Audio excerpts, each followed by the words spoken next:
कविकुलश्रेष्ठ रवींद्रनाथ टागोर यांस आपणास 150व्या जयंतीच्या निमित्ताने सविनय अभिवादन. नवोन्मेषशालिनी प्रतिभेने अखिल विश्वाला मोहिनी घालणारी कवी, भारतीय प्रबोधन पर्वातली नवनीत देशबांधवांना देणारे द्रष्टे प्रज्ञावंत, वाङ्मयाची विविध दालने समृद्ध करणारे सव्यसाची साहित्य आणि आधुनिक भारतात निर्मितीशील आणि विधायक कार्याने नवा मनु निर्माण करणारे ऋषितुल्य व्यक्तिमत्व म्हणून आपण आम्हा भारतीयांना अत्यंत आदरणीय आणि प्रिय आहात. घनतेनिरात प्रकाश देणारे दीपस्तंभ आहात. आपण वंगभूमीत जन्मला, पण विशाल स्वप्नामुळे या भूमीच्या सीमारेषा आपण कधीच पार केल्या. अवघ्या भारतवर्षाच्या व्यथाकथा, त्याचे श्वासनिश्वास हे आपल्या काव्यस्पंदनाचे विषय झाले. निसर्ग हा आपला सहोदर, त्याच्या सानिध्यात राहून त्याच्या विभ्रमाचे गान आपण तन्मयतेने गायलो. आपल्या तरल प्रतिभेमुळे भोवतालच्या आसमंताला लावण्यमय रूपकळा प्राप्त झाली. आपण वसुंधरेचे गीत गायले. शांतिनिकेतनच्या रमणीक परिसरात आपल्या स्वप्नातील भारत घडविण्याचा प्रयोग यशस्वी करून दाखवला. 64 कलांचे दैवत असलेल्या सरस्वतीची निरंतर उपासना केली.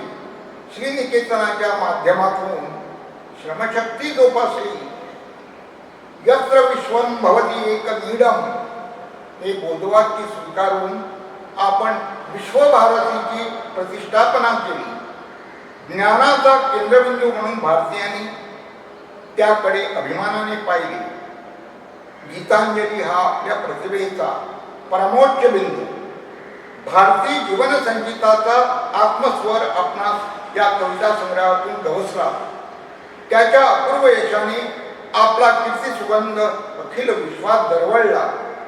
आपण केवळ सर्जनशील कवी राहिला नाही, प्रेषित कवी ठरला. भारतीय नवनिर्माण पर्वाचे प्रवर्तक ठरला. समर्पणशीलतेने राष्ट्रासाठी जीवन वाहिलेल्या महात्मा गांधींनी आपणास गुरुदेव या नामाने गौरविले. यातच आपल्या व्यक्तिमत्वाचे विविध तेजोमय पैलू आकळले गेले आहेत. कोलकात्यातील जोडासांको या चौसुपी व प्रशस्त वाड्यात 7 मे 1861 रोजी आपला जन्म झाला. आपले पिताजी देवेंद्रनाथ टागोर हे थोर समाजपुरी, आपले पितामह द्वारकानाथ टागोर हे थोर समाज सुधारक. राजा राममोहन रॉय सारख्या कृतिशील प्रज्ञावंताने सुरू केलेल्या सर्वंकष स्वरूपाच्या समाज परिवर्तनाच्या कार्यात त्यांचाही सिंहाचा वाटा होता. जोडासांको वाडा हे पूर्व आणि पश्चिम यांना जोडणारे संगमतीर्थ होते. जीवनाच्या विविध क्षेत्रातील मांदियाळी तेथे एकत्र येत असे. अनेक विचारांचे मंथन तेथे व्हायचे. काव्यशास्त्र विनोदाची मुक्त मैफल व्हायची. तेव्हाची तरुण पिढी मायकेल मधुसूदन दत्त, बंकिमचंद्र, केशवचंद्र सेन, सुरेंद्रनाथ बनर्जी यासारख्या प्रज्ञावंतांच्या आणि प्रतिभावंतांच्या विचारांच्या प्रभावाने भारलेली. आपण याच वातावरणात वाढतात. सर्व सुखे दाराशी होती, पण असिरंती मनोऱ्यात आपलं मन रमत नव्हतं. आखून दिलेल्या रिंगणात रमणे हा आपला मनोधर्म नव्हे. मुक्त मोकळ्या वातावरणात आपणास विहार करायचा होता. पानाफुलाशी बोलायचं होतं. अथांग निळ्याच्या आभाळाचा मोह आपणास आवडता येत नसे. शांतपणे आणि मंदपणे चकाकणाऱ्या तारका आपलं मन वेधून घेत होत्या. विविध रंग धारण करणाऱ्या मेघमाला आणि धुवांदार कोसळणाऱ्या पर्जन्यसरी आपल्या अंतरंगात सौंदर्यात्मक अनुभूती निर्माण करीत होत्या. निसर्ग रंगांचे हे विभ्रम न्याहाळताना आपल्याही मनात आनंद लहरी उमलायच्या. त्यांचे आखंडपान करण्याची वृत्ती मनात रुजली. पिताजींच्या प्रेमळ सहवासात हिमालयाची परिक्रमा करण्याची संधी आपणास प्राप्त झाली. गंगेच्या काठाकाठाने भ्रमंती करता आली. भाषा, जीवनशैली, पंथ, वंश इत्यादींच्या अवलोकनामुळे भारताच्या आत्मिक एकतेचा मूलमंत्र गवसला. स्वतःशी गुणगुणणं सुरू झालं. बंदिस्त घराप्रमाणे बंदिस्त शिक्षणही आपणास मानवलं नाही. आता निसर्ग हाच आपला गुरु झाला. प्रज्ञेचे आणि प्रतिभेचं विशाल क्षितिज आपणास खुणावत होतं. तेथे कोणतीही मर्यादा नव्हती. आपण सुरुवातीला लिहिलेल्या कविता आपल्या भावंडांना आवडल्या, आपल्या पिताजींना आवडल्या. त्यांनी आपलं कौतुक केलं, प्रोत्साहन दिलं. आपल्या आत्मविकासाचा मार्ग खुला झाला. कडक शिस्तीचे शिक्षक आपल्या कवितेचं अंतरंग बघून विस्मयाने भरले गेले. भानुसिंग या टोपण नावाने भारतीसारख्या दर्जेदार नियतकालिकातून आपल्या कविता प्रसिद्ध होऊ लागल्या. विद्वज्जनामध्ये आणि चोखंदळ रसिकामध्ये या कविताविषयी गुणग्राहकतेने चर्चा होऊ लागली. पद्मा नदीच्या काठावरील शेतीवाडी आणि जमीनदारी सांभाळण्यासाठी आपणास घरच्या माणसांनी पाठवले. येथील निवास आपणास सर्जनशीलतेच्या विकासासाठी सुखदायक ठरला. नित्यनेमाने निसर्गाचं विलोभनीय दर्शन घडत राहिले. नौकेतून विहार करण्याची संधी मिळाली. नदीकाठच्या जनसामान्याची जीवनशैली, भाषा आणि परंपरेने जतन केलेलं सांस्कृतिक वैभव न्याहाळता आलं. बाऊल गीताची धूम आपण मनात रुजली. त्यातून रवींद्र संगीताचा उगम झाला. टागोर घराण्याचा अभिरुची संपन्नतेचा वसा आणि वारसा आपण वृद्धिंगत केला. एकात्म भारताच्या साक्षात्कारानुभूतीने आनंदमयी काव्यसृष्टी आपण निर्माण केली. आजही समस्त भारतीयांच्या अक्षय आनंदाचा जो ठेवा आहे. आपली 60 वर्षांची काव्यसाधना हा आमच्या अभिमानाचा विषय. वसुंधरा या कवितेत आपणास हृदयाच्या ठोक्यामध्ये विश्वनिर्मितीचे आदिम स्पंदन ऐकू येतं. विश्वाच्या आत्म्याशी आपल्या अस्तित्वाची एकरूपता होऊन जाते. पृथ्वीविषयीचे नितांत प्रेम व्यक्त करताना आपण म्हटलेला, तू माझी पृथ्वी आहेस. अनंत काळापासून तू माझीच आहेस. मला धुळीत लपवून या अनंत विश्वाच्या पोकळीत अविश्रांतपणे सूर्याच्या कक्षेत फिरते आहेस. म्हणूनच कधीतरी पद्मा नदीच्या तीरावर एकाकी बसलेलो असताना माझे डोळे फिरून राहतात आणि खोल भूगर्भातून छोटे छोटे तृणांकुर फुटताना जसे होत असेल तशी शिरशिरी माझ्या गात्रान आणि मनाला जाणवते. निसर्गाविषयी एवढी आत्मीयता प्रकट करणारा आपणासारखा कवी क्वचितच असेल. विश्वाच्या अस्तित्वाशी एकात्म झालेल्या आपल्या कविमनातून उद्गार येतात. फुलांच्या वृक्षात थरथरणारा गंध, प्रभात किरणात घुमणारी गाणी, शरदकाली शेतावर चालणारे छायाप्रकाशाचे चंचल नृत्य. त्यामुळे हिरव्यागार सोनेरी रंगात हसणारी किरणे या सर्व गंधांनी मिळून माझे शरीर घडलेलं आहे. तेच गाणे माझ्या मनात नित्य नूतन आभास निर्माण करते. त्याच प्रभेचे प्रतिबिंब माझ्या डोळ्यामध्ये पडलेलं आहे. मग मी फक्त माझ्यातच सामावून कसा राहू शकेन? चैतन्य घन प्रभूला आपण उत्कटतेने आवाहन केलेलं आहे. तू नव्या नव्या रूपाने प्राणात ये. गंधामध्ये, वर्णामध्ये, गानामध्ये, शरीरामध्ये रोमांचित स्पर्शाच्या रूपाने, चित्तामध्ये अमृतमय हर्षाच्या रूपाने, मुग्धान आणि मिटलेल्या 2 नेत्रामध्ये, प्राणामध्ये नव्या नव्या रूपाने. वेद, उपनिषदे, वैष्णव संतांचे भक्तिकाव्य आणि लोकगीते यांच्या डोळस परिशीलनामुळे आपली संवेदनशीलता परिपुष्ट झाली. त्यातून आपली सौंदर्यनिष्ठ साक्षात्कारवादी कविता जन्मास आली. माझा धर्म मूलतः कविता होता. तो केवळ शब्दज्ञानावर आधारलेला नसून दर्शनावर उभारलेला आहे असे आपण म्हटलेलं आहे. ही धारा आपल्या कवितांमधून अनेक ठिकाणी प्रतिबिंबित झालेली आहे. कुठल्याही विशिष्ट तत्वज्ञानाची वाहक बनून आपली कविता आलेली नाही. आपली मूळ प्रकृती सर्जनशील कलावंताची आहे. आपण आकांक्षा बाळगली आहे, ती अंतःकरण विशाल करणारी.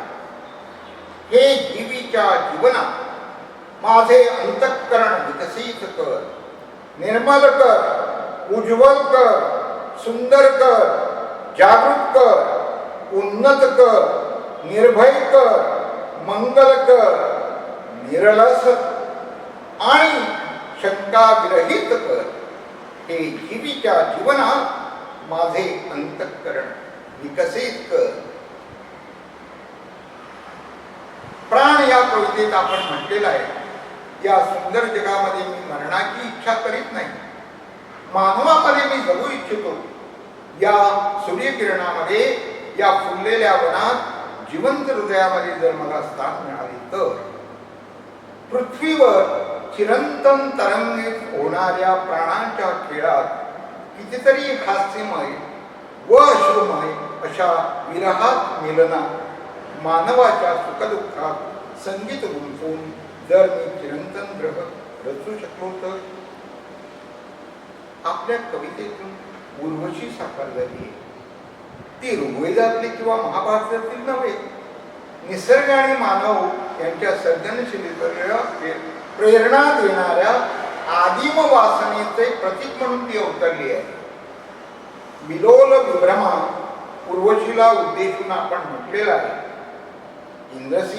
इंद्रसेन सभेत जेव्हा तू नृत्य करतेस आनंदोत्फुल होऊन, तेव्हा तुझ्या तालाच्या छंदाछंदावर नाचत उसळतो समुद्रावरील तरंग तरंग. रोमांचित धरित्रीच्या सळसळत्या धान्याच्या पिकावरून घेतलेला फडफडतो पदर. उर्वशीच्या पदन्यासाची आणि निसर्गलयीची आपण इथे सांगड घातलेली. कवी कुलगुरू कालिदासाच्या मेघदूतच्या वाचनाने मनात उमटलेले तरंग आपण टिकलेले आहे. या संदर्भात कालिदासाशी संवाद साधलेला आहे. प्रियेपासून दूर गेलेल्या कितीतरी एकाकी विरही जनांनी कितीतरी काळपर्यंत मिणमिणत्या दिव्यांच्या प्रकाशात बसून मंद मंद गुणगुणली आहे तुझी कविता, आणि तीच बोलवून टाकली आहे त्यांनी आपली विरहवेदना. तुझ्या काव्यातून ऐकू येतात मला या सर्वांचे कंठस्वर समुद्र तरंगाच्या कलध्वनीप्रमाणे. आपल्या प्रेमभावना व्यक्त करणाऱ्या कवितातील आशय संक्षेपाने सांगणे आवश्यक आहे. कुठलाही हेतू नसताना बासरी हृदयाची घट्ट झाली आणि देशांतर करून सकाळ संध्याकाळ तुझ्या मार्गावर फिरत असतो. ही गोष्ट मी कुणालाही सांगत नाही. जी आठवतील ती गाणी म्हणतो, नाना रागिणीमध्ये ताना घेतो, पण एक गाणी मात्र मी स्वतःसाठी राखून ठेवलं आहे. इतर सर्वजणांच्या डोळ्याला डोळा भिडवून मी त्यांच्याकडे बघतो, पण तुझ्याकडे मात्र मी फक्त स्वप्नातच बघतो. प्रेमाचा स्पर्श या कवितेत आपण म्हटलेला आहे.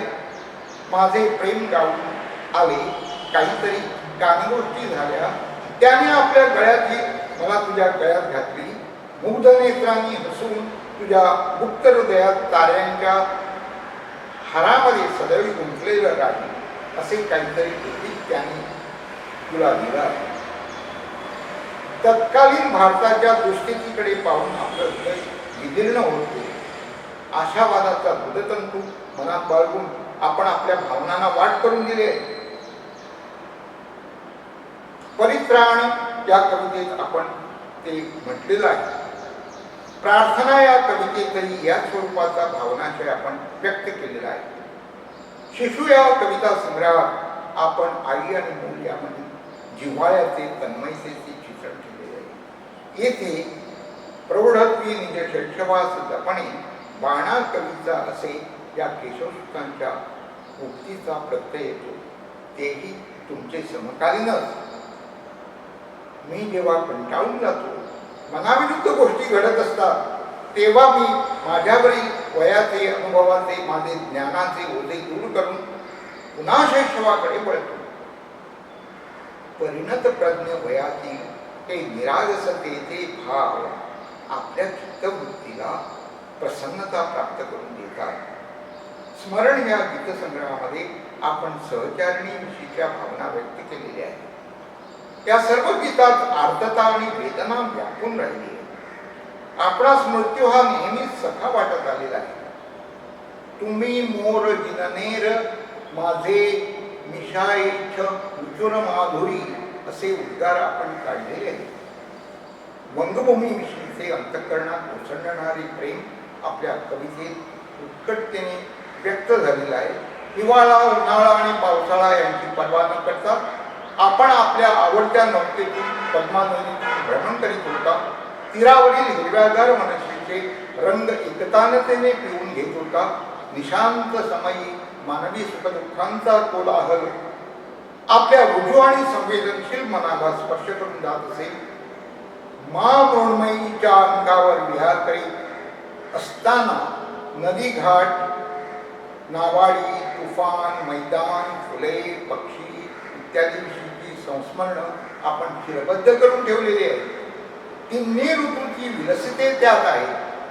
वर्षायापन समुद्रेर प्रति नदीपथे भरा भारते नववर्षा, प्रभात उत्सव, फाल्गू आणि आषाढ यासारख्या अप्रतिम कविता आपण लिहिलेल्या आहेत. हृदय आमारा नाचेरे आजिके मयुरे मतो नाचेरे असे आपण सहज लिहू. आपल्या कवितांचा आस्वाद घेताना रसिकांच्या अंतःकरणात हेच भाव संक्रमित होतात. हे कवी कुलश्री, आपली कविता ही अशी अनेक विभ्रमाची विविध रूपिणी आपल्या काव्यसाधनेचे नवनीत गोंधळीत न मावणारी. आपणामधील चित्रकार हा आपल्या व्यक्तिमत्वाचा देदीप्यमान पैलू उत्तरायुष्यात चित्रकलेच्या साधनेत आपण प्रारंभ केला. 2000हून अधिक चित्र आपण काढली. रंग, रेषा आणि आकार यांच्या साहाय्याने स्वांत सुखाय केलेली ही रचना रसिकमान्य झाली. सहृदय कविमनाने सहजतेने केलेला हा निरागस आविष्कार या रेखाटनात स्वतःच असं लयबद्ध भावसौंदर्य आहे. तुम्ही म्हटलेलं आहे, माझी चित्रे ही रेषामध्ये लिहिलेल्या माझ्या कविता आहे. हे आपले याविषयीचं मनोगत खूप काही सुचवून जातं. कलात्मक सर्जनाची ती परिणती आहे. आपणामधील सर्जनात्मा असा सर्वांगीण बहरून आलेला आम्ही भारतीयांनी अनुभवला. अनिर्वचनीय आनंदाची ही अनुभूती एक कविश्रेष्ठा 1.5 शतकापूर्वी भारतीय साहित्याच्या नभोमंडलात आपणासारखा तेजोमयी तारा उगवला. आपण अंगीकारलेला ज्ञानमार्ग हा वेद उपनिषदकालीन ऋषीमुनींनी आचरलेल्या व्रताचे नाते सांगणारा होता. आपणासारख्या तपस्वी जीवनपथिकाने आचार्य कुलाची तेजस्वी परंपरा आधुनिक काळात पुढे चालवली. तीही प्रतिकूल काळात आपण प्रज्ञावंत आणि प्रतिभावंत